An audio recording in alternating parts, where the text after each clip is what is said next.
नमस्कार, मी अस्मिता. माझ्या रेसिपी चॅनलमध्ये तुमचे खूप स्वागत. आजची आपली रेसिपी आहे मुळ्याच्या पानांची भाजी. त्याच्यासाठी मी इथे काही मुळ्याची पानं घेतली आहे आणि एक मध्यम आकाराचा मुळा पण इथे घेतला आहे. जेवताना तोंडी लावणी म्हणून अशा पद्धतीची भाजी तुम्ही नक्कीच करू शकता. अगदी कोवळी ही मुळ्याची पानं मला भेटली आहेत. मुळ्यासोबतच मुळ्याची पानं ही असतात आणि थंडीच्या दिवसात हा मुळा खूप चांगला आपल्याला उपलब्ध होतो. आणि मुळ्याची पानं ही खूप हिरवीगार आणि कोवळी आपल्याला उपलब्ध होतात. अशा पद्धतीने मुळ्याची पानं आपल्याला तोडून घ्यायची आहेत. याच्या शिरा ह्या थोड्या जाड असतात आणि खाताना त्या चांगल्या वाटत नाही, म्हणून हे आपल्याला काढून टाकायचे आहे.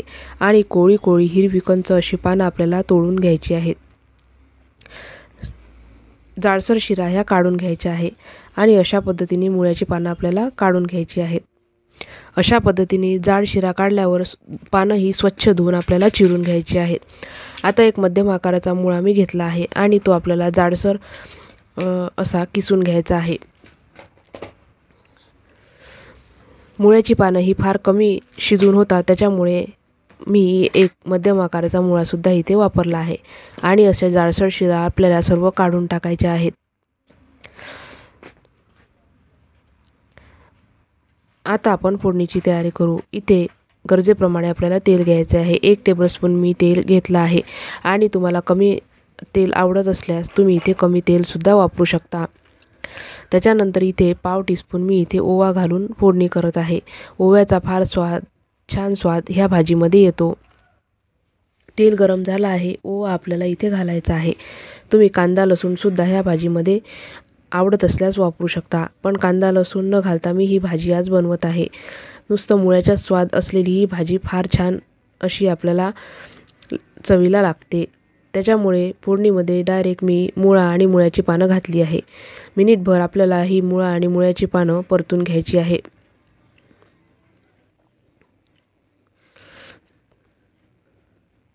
थोडा पाण्याचा अंश कमी झाल्यावर ही पानं शिजून कमी होतात.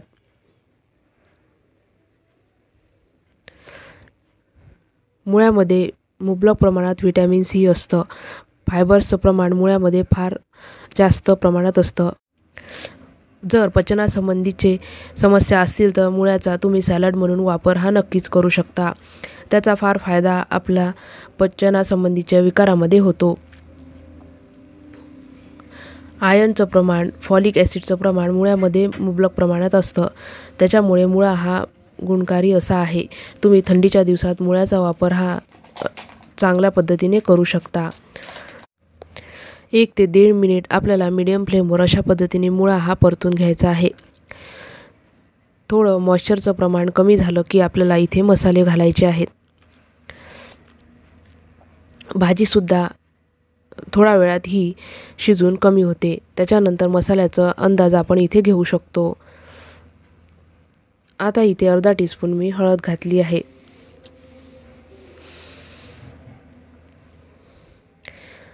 त्याच्यानंतर आपल्याला चवीप्रमाणे इथे लाल तिखट घालायचं आहे. 2 टीस्पून मी इथे लाल तिखट वापरला आहे.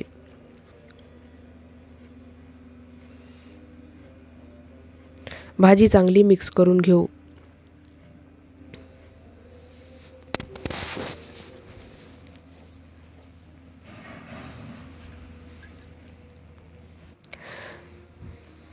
भाजी चांगली मिक्स झाली आहे.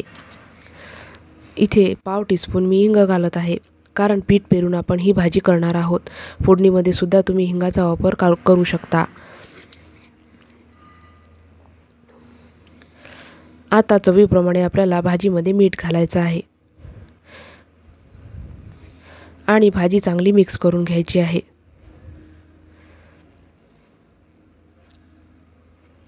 मुळा हा थोडा उग्र असा चवीला असतो. त्याच्यामुळे पीठ पेरून केलेली भाजी ही फार अप्रतिम चवीची ही तयार होते. मुळ्याचा फार छान स्वाद ह्या भाजीला येतो. तुम्ही अशा पद्धतीची ही भाजी नक्की करून बघा.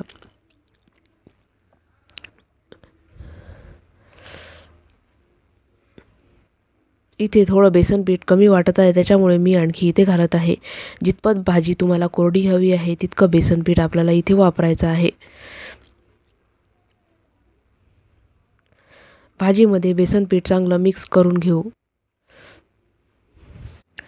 गरजेप्रमाणे आपल्याला इथे बेसन पीठ वापरायचं आहे. आणखी थोडं बेसन पीठ मी इथे घालून घेतलं आहे. 3 ते 4 टेबलस्पूनपर्यंत बेसन पीठ तुम्ही इथे इतक्या क्वांटिटीची भाजी बनवण्यासाठी वापरू शकता. झाकण ठेवून 7 ते 8 मिनटं चांगली वाफ काढून घेऊ. मध्ये मध्ये भाजी तळाशी लागू नये याची काळजी घ्यायची आहे आणि ती ढवळून घ्यायची आहे. भाजी चांगली मिक्स केल्यावर ही अशा पद्धतीने तयार होते. आता आपण भाजी सर्व करून घेऊ. अशा पद्धतीच्या रेसिपी आवडत असेल चॅनलला सबस्क्राईब नक्की करा, लाईक करा, शेअर करा.